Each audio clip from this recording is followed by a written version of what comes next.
Assalamualaikum warahmatullahi wabarakatuh. Nama saya Nur Rahmadini, NIM 2523026. Saya dari kelas 2A PTIK.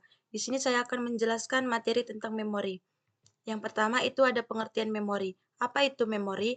Memori adalah bagian dari komputer sebagai tempat program-program dan data-data disimpan. Memori biasanya juga disebut dengan istilah komputer struk memori yang merupakan bagian penting dalam komputer modern dan letaknya di dalam CPU atau Central Processing Unit. Memori adalah perangkat yang berfungsi mengelola data atau instruksi. Semakin besar memori yang disediakan, maka semakin banyak data maupun instruksi yang dapat mengelolanya. Yang kedua itu ada fungsi memori. Fungsi memori adalah untuk membantu proses transfer data pada CPU. Semakin besar kapasitas RAM yang dipakai, maka semakin cepat proses yang terjadi pada komputer. Selain itu, semua proses pada komputer yang akan kita lakukan juga akan langsung tersimpan di dalam memori. Oleh karena itu, jika daya tampung memori penuh, maka memori tidak akan mengingat prosesnya. Yang ketiga itu ada memori internal.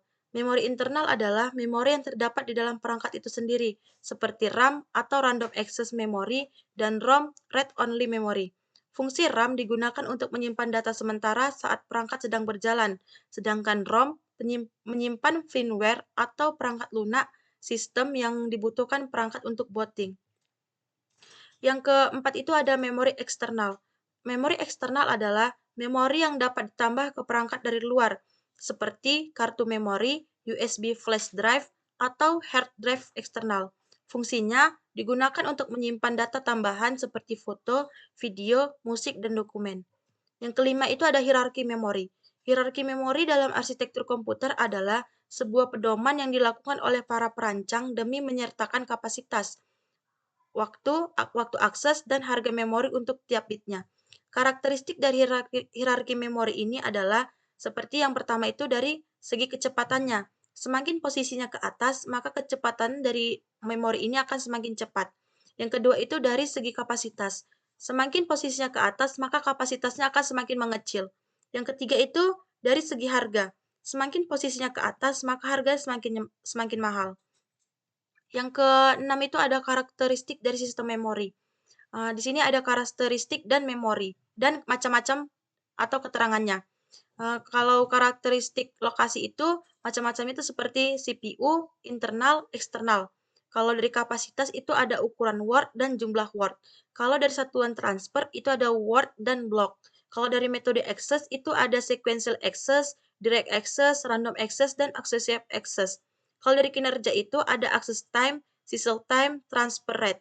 Kalau dari tipe fisik ada semikonduktor dan magnetik. Dan yang terakhir itu ada karakteristik fisik, itu macam-macamnya ada volatil dan erasable. Yang ketujuh itu ada tipe memori komputer, itu ada 4 tipe. Yang pertama itu ada ROM atau Read Only Memory. Yang kedua itu ada RAM atau Random Access Memory. Yang ketiga itu ada cache memory. Yang keempat itu ada hard disk. Nah, yang terakhir itu ada prinsip kerja memori. Urutan proses kerja komputer secara singkat yaitu ada input data lalu dibawa ke prosesor untuk diproses sehingga menghasilkan output. Nah, yang pertama itu ada input device atau perangkat input. Input device adalah media atau hardware komputer yang berfungsi memasukkan data ke dalam proses memori komputer.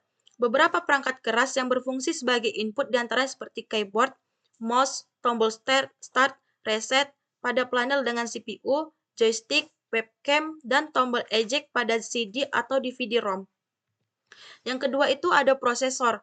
Prosesor adalah alat utama yang berfungsi untuk memproses atau mengelola data dari input yang mana nantinya akan dihasilkan dan mengeluarkan ke sistem output.